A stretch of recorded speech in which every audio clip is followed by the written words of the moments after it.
이스라엘과 하마스가 합의한 나흘 간의 교전 중단과 인질 석방 시점이 하루 이상 늦어질 것으로 보입니다. 이스라엘은 협상이 아직 진행 중이며 내일까지 인질 석방이 이루어지지 않을 것이라고 밝혔습니다. 국제부 연결합니다. 최영주 기자. 네, 국제부입니다. 네, 이스라엘과 하마스 간 휴전과 인질 석방 협상이 타결된 것으로 발표가 됐었는데 이 협상이 아직 진행 중인 겁니까? 네, 그렇습니다. 이스라엘 정부가 팔레스타인 무장정파 하마스와의 임시휴전 합의와 관련해 협상이 아직 진행 중이라고 밝혔다고 외신들이 전했습니다.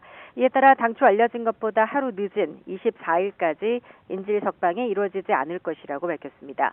AP와 로이터 통신 등에 따르면 차이 하네그비 이스라엘 국가안보 보좌관은 현지 시간 22일 오후 늦게 이스라엘 총리실이 발표한 성명에서 피랍 인질 석방을 위한 협상이 계속 진행되고 있다고 전했습니다. 당초 합의에 따르면 현지 시간 23일 오전 10시, 그러니까 우리 시각 오늘 오후 5시부터 나흘간의 일시 휴전과 또 인질 석방이 함께 이루어질 예정이었습니다. 그런데 어떤 이유에선지 늦춰진 겁니다. 하네그비 보좌관도 구체적인 배경 설명은 하지 않았습니다만 양측이 이번 합의안의 세부 내용을 놓고 막판 조율을 하고 있다고 외신들은 전했습니다. 양측은 석방 대상 인질과 수감자 명단 결정 그리고 막교환 경로 등에 대해 세부 사항에 대해 더 논의할 것으로 전해졌습니다. 이에 따라 이스라엘은 후속 협상을 위해 정보기관 모사드의 국장을 카타르로 급파했습니다. 앞서 이스라엘 정부는 22일 새벽 강요 회의 투표를 통해 하마스와의 임시휴전과 인질 석방 합의안을 승인했습니다. 나흘 동안 휴전을 해 하마스는 어린이와 여성 등 인질 약 50명을, 이스라엘 역시 여성과 어린이 등 팔레스타인 수감자 150명을 각각 석방하고 가자 지구에 인도주의적 구호 지원을 하는 것이 골자입니다. 또 추가로 하마스가 인질 10명을 석방할 때마다 휴전 기간을 하루씩 연장하기로 했습니다. 이와 관련해 다니엘 하게리 이스라엘 방위군 대변인은 기자회견에서 인질 송환 작업에 대해 아직 확정되지 않은 복잡한 과정이라면서 시간이 걸리고 몇 단계에 걸쳐 지속될 수 있다고 말했습니다. 네, 앞서 미 백악관도 양측 간 협상이 타결됐다고 확인을 했었죠. 네, 그렇습니다. 이번 협상은 미국과 카타르의 중재로 진행돼 왔는데요.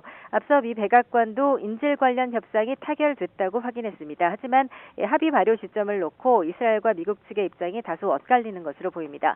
당초 알려진 것보다 하루 정도 늦춰진 24일 전 인질 석방과 휴전은 없다는 이스라엘의 발표에 대해 미 백악관은 아직까지 이렇다 할 입장은 내놓고 있지 않습니다. 오히려 이번 합의를 놓고 연일 바이든 대통령의 리더십을 알리고 있는 상황인데요.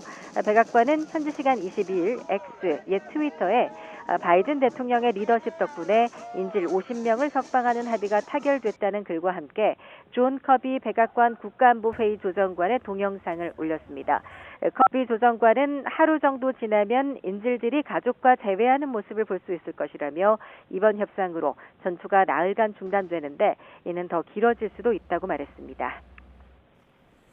네, 나흘간의 일시 휴전을 앞둔 상황인데도 이스라엘이 가자지구 남부 민간인 거주 지역을 맹폭해서 사상자가 속출했죠. 네, 이스라엘은 인질 석방 협상과는 별개로 가자 지구를 향해 공습을 지속하고 있습니다. 이스라엘은 현지 시간 22일 가자 지구 남부 칸 유니스 주거 지역에 대한 공습을 지속해 17명이 숨졌습니다. 당초 알려졌던 나흘간의 휴전 개시 하루 전날에도 무차별 공습을 퍼부은 겁니다. 이 지역은 전날에도 이스라엘군의 공격을 받아 10명이 숨지고 22명이 다쳤습니다. 사망자들 대부분은 어린이와 여성으로 알려졌습니다. 같은 날 가자지구 라파에서도 공습으로 여러 명이 숨졌습니다. 땅굴 폭파 작전도 계속되고 있습니다. 이스라엘군은 공습을 지속해 지금까지 땅굴 400여 개를 폭파했다고 밝혔습니다. 지금까지 국제부에서 전해드렸습니다.